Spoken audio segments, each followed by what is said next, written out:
Hello everyone, my name is Owain on the Thomas Bros channel, and this is my brother. Hey. So today we are going to be talking about our top 5 favourite video games. So the way this is going to work is my brother will say one of his favourite video games from his top 5, then I will say mine, then he will say his, and we'll just keep rotating it around. Yes. Yeah.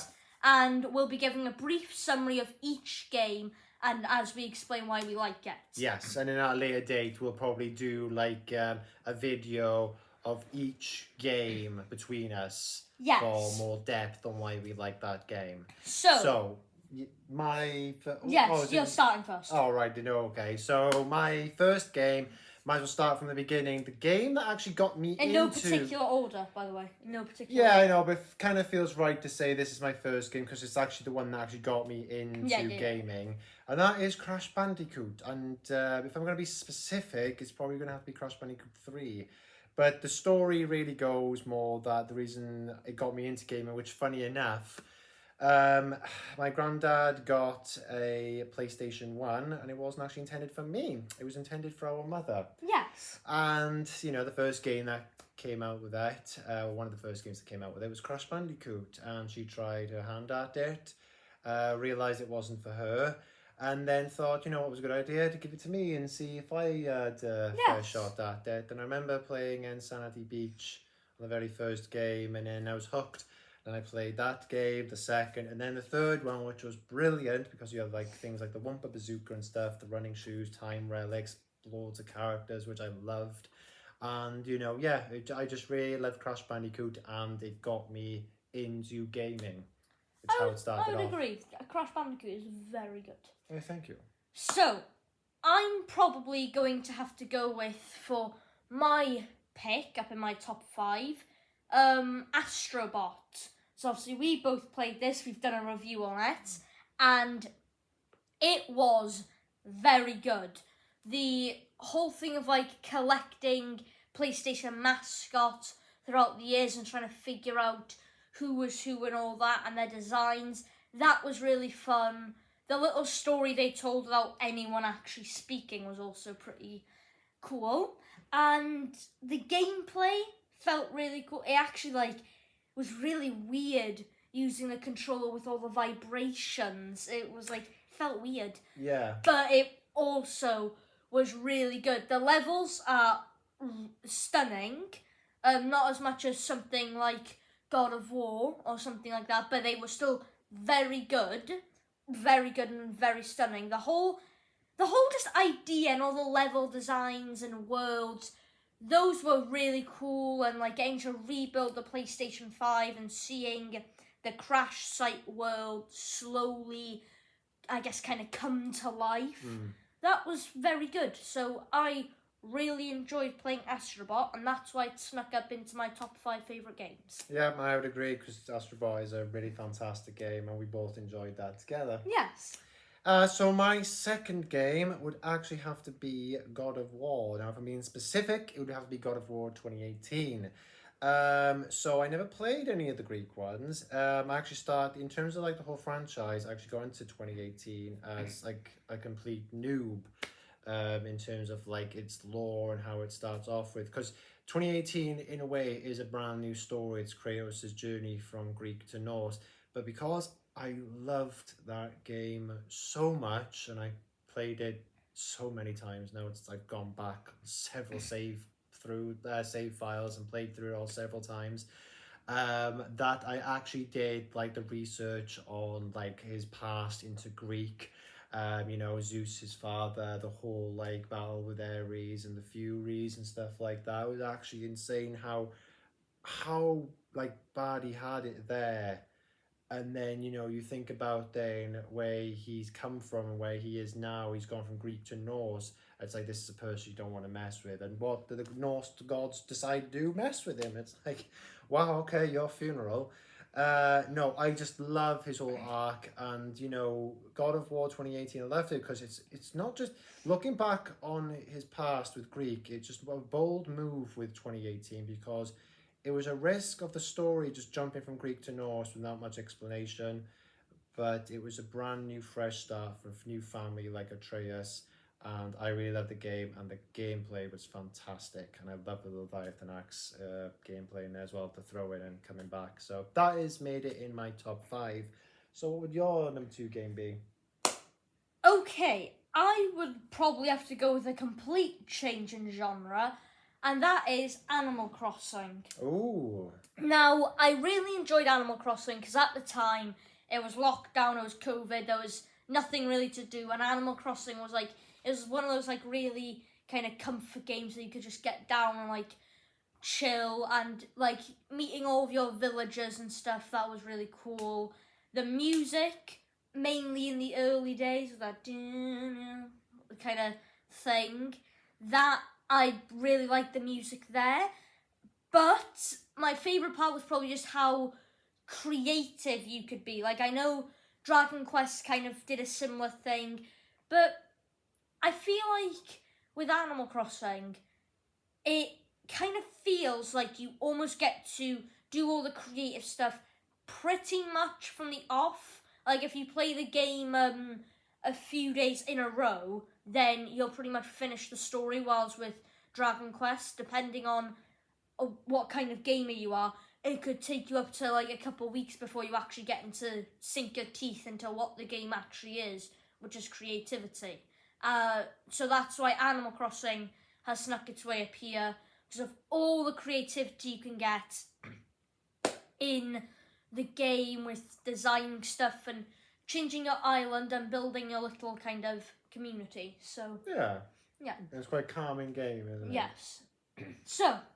So my number 3 game would probably be a game based on how long over the years I have played this game. It's probably my most played game, in general, since I was 15, 16, I don't know, something around that time. And that is World of Warcraft. And I am talking about the online game as well, because it technically started out for me with Warcraft 3, the strategic game. But I love that game so much in terms of like the foundation it set for story and characters that, they made the online game.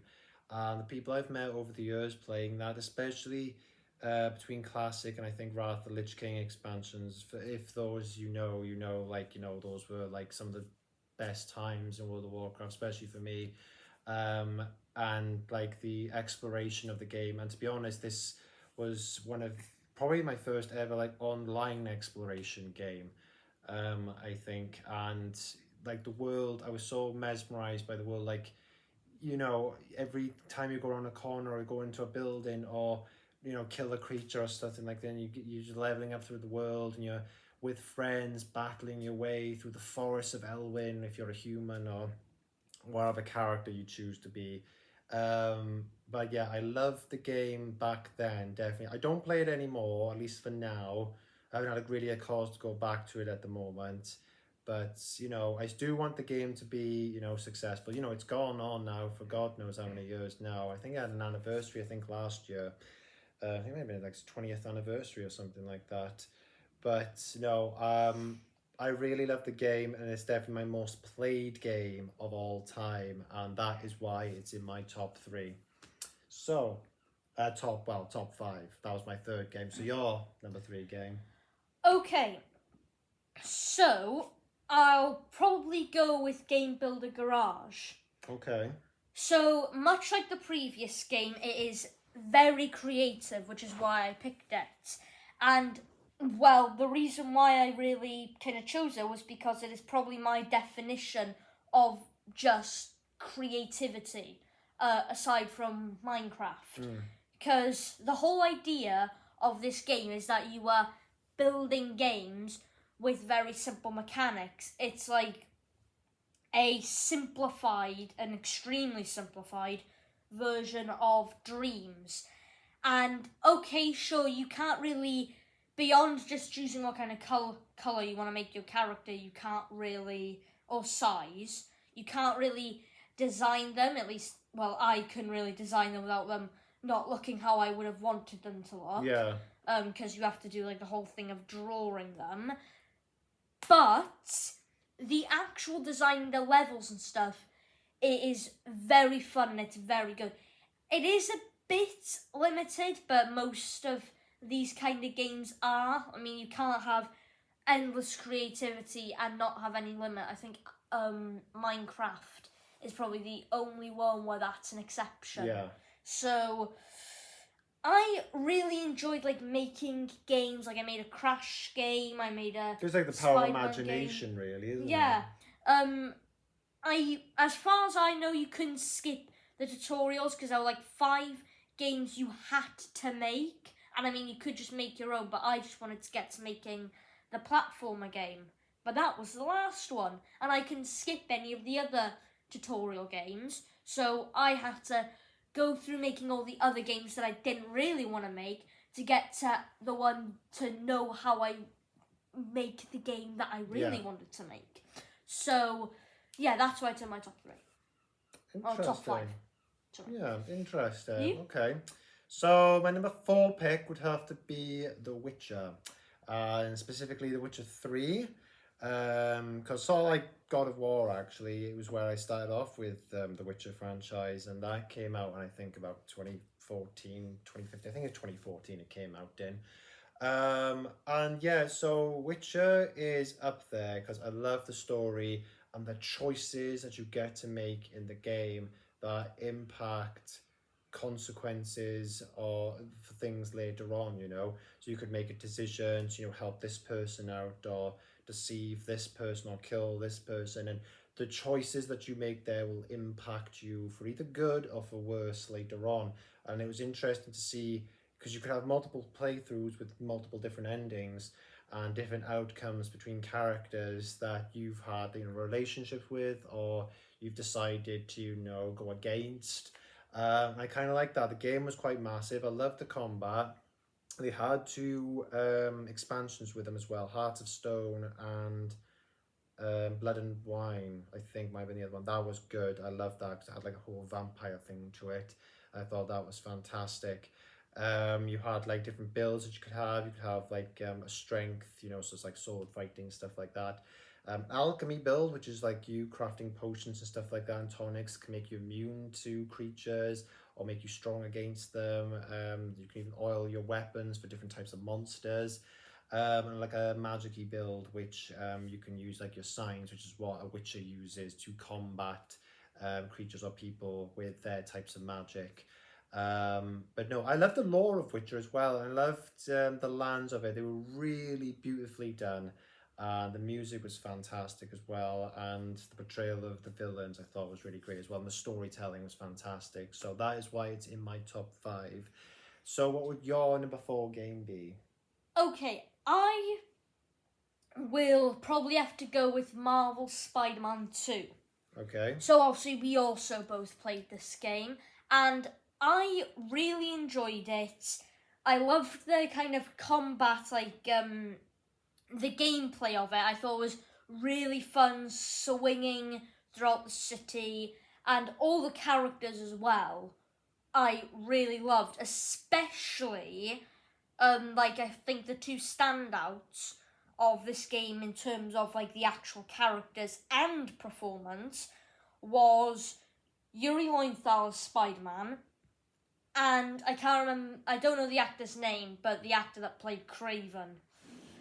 He was really good. The whole plot with Kraven was just perfect. It was fantastic. Yeah, and Yuri Lowenthal kills it as Spider-Man, as, in my opinion, the best Can't forget about Tony Todd as well. version of Can you, Spider-Man. Venom. Tony Todd was a very good Venom. Venom in terms of voice and design, though I do feel like it was a bit of a stretch to have Venom lead this symbiote invasion and to change the whole thing from trying to kill Spider-Man to I don't care about Spider-Man, let's just go take over the world.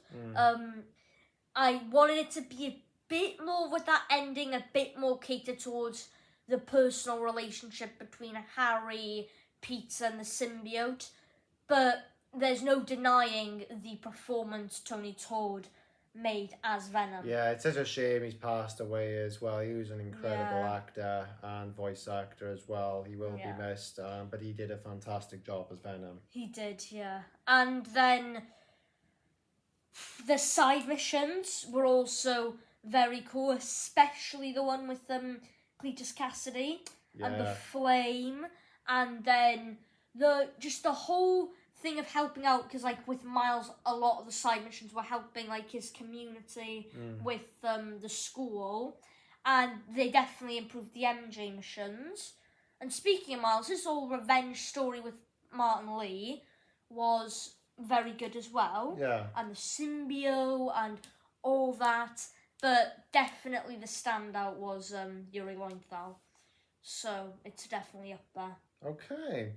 So my number 5 game, I'm really torn between 2 games, but I think the only reason I'm going to choose this game is because it had a DLC this year as well, and it kind of just bunched into number 5. And that is going to be Elden Ring. The reason Ooh. why Elden Ring is in here because it is my first ever Souls-like game that I've ever played and completed. I've always heard over the years about Souls games like Dark Souls and Bloodborne and all them, but Elden Ring was the first one. I thought to myself, right, you know what? I want to see what this is all about, like the sort of why they're so good and stuff. And the thing about Elden Ring though is that apparently, unlike the others, the others were sort of open world, but they were very linear as well. But this is like completely open world, and there's nothing more satisfying about beating a boss after you've spent hours on it. I already know who you're talking about. Oh, I'm talking about several people now. I'm not even talking about Melania anymore. I'm talking about several people, but yeah, there's nothing more satisfying. Yeah, there's a few people that have cost me hours. It's unbelievable. I nearly tore my hair out and I'm nearly bald because of it. At that time, but as much as I hated the game at times, it was nothing more satisfying than beating the bosses. And you know what? Elden Ring had a really good story as well. They had George R. R. Martin, who also, does the story for Game of Thrones. He was actually helped the story of Elden Ring as well, which I thought was interesting. I love the characters, but it's like every character I got attached to got killed off. Like Blythe. Blythe was a fantastic character. I had to kill him. Rani the Witch. She didn't die, but she did sort of disappear for it. And there's loads of different decisions you can make in that, and different outcomes as well. But I love some of the voice acting in there as well, and the mechanics on some bosses just drove me nuts. But Elden Ring being my first ever Souls game, I'm glad I did complete it, and I did complete the DLC eventually. Dear God, that was a pain. I did enjoy it though. Elden Ring was a fantastic game. And so help me God, if they make an Elden Ring 2, I don't know what the hell I'm going to do. So that is why it's in my top 5, because even though it made me lose my sanity, it was still a great game to play in terms of the gameplay, mechanics and story. Well, I'll probably have to round off mine with probably a way less frustrating game than what you've just said, which is Bendy, specifically Bendy and the Dark Revival. Now, despite having not really played a lot of it myself, I have interacted a lot with I've watched a lot of gameplay videos, and well, obviously you've played it kind of, I guess, for me, but I have wanted to actually play it by myself and actually try to complete it on my own. But the game is still amazing with the puzzles and the story, and all the different characters, especially with people like the Ink Demon and Sammy Lawrence. Really cool concepts for really cool characters, even if, Sammy was only in the game for like 5 seconds and then got shot, but we don't talk about that. So, I really enjoyed Dark Revival. I thought it was a massive improvement from Ink Machine, and that in itself was originally my favourite game of all time. And this game just improved on it for the story and for the horror aspects even. in every way, especially with the Ink Demon. It focused a lot on Audrey and the Ink Demon and Wilson as well. Wilson was something else. He was a really good villain though. So it focused on those three characters, and despite introducing Alison early on, didn't really have that big of a focus on her, but I'm fine with that considering the fact she was one of the main focuses on the 5th chapter of the original game. So overall, I really enjoyed the concept of the game as well, with the Wilson stopping the cycle and us needing to restart it to undo all the bad stuff that him and the Ink Demon have done. It was just a really cool game with lots of twists and turns with Joey and Audrey being his daughter. That was a crazy reveal as well. So, yeah, that's probably why it's up there, my top 5. Fair enough. I remember that game with you many years ago when it came out. Yeah, do you have any honourable mentions, by the way? I before we do, close it actually. out? I think if I were to name just another quick top 5, one that nearly made it in there, that battled with Elden Ring, was Ghost of Tsushima. That game was amazing. Ratchet and Clank, specifically a cracking time, just with Dr. Nefarious. Big plot there. I guess Destiny, that's another long-term game I played with over the years. It's had its ups and downs, but it's still been a long-term game that I've played with. Spyro, that was another fantastic game. Sort of went with Crash Bandicoot, they always supported each other. And I guess really also a big thing would be Cyberpunk 2077. That Oh, really... right, you've played Cyberpunk. Yeah, I played Cyberpunk. That was fantastic. And I could go on. There's loads of things. There's Skyrim. There's the Red Dead Redemption. There's Grand Theft Autos. All of them. There's, there's so many things I can think of, And there's games I haven't played, Recently, I played Subnautica. And, I got told about that. And that was a fantastic. I can't believe I missed that one out. Horrified me, but... enjoyed And the it a second lot. one's coming out Next year, yeah. Along with Ghost of Yoti for Ghost of Tsushima 2 sequel. Well, I would probably say Jak and Daxter, specifically the second one. We're playing it right now, actually. But I'm really enjoying that game. Ratchet and Clank Rift Apart. I also enjoyed playing that game for like the platforming and stuff. Marvel Spider-Man 1, I also enjoyed that one for pretty much all the same reasons I did its sequel. What other ones? Miitopia, that was a contender because of getting to customize the characters, and that was really good. Minecraft was also another one that would have made it in, but I feel like it's not as good if you're not playing it with any friends or family. So, yeah. So that's about it then for today, I think. Yes. We will be giving more of a depth review on reasons why we put those games in our top 5 at a later date. I'll make videos specifically for those. So it'll probably be like a shared video. You'll explain yours, I'll explain mine in one video for one of our games each. yes. So, yeah, there we are. We both hope that you've enjoyed the video today. Please leave in the comments what your top 5 favourite games are over the years. Very interested to know. And, yeah, that's it. Yeah. So my name's been Oli, and this has been my brother, Dewey, on the channel, and we will catch you all in the next video. Ta-da! Bye-bye.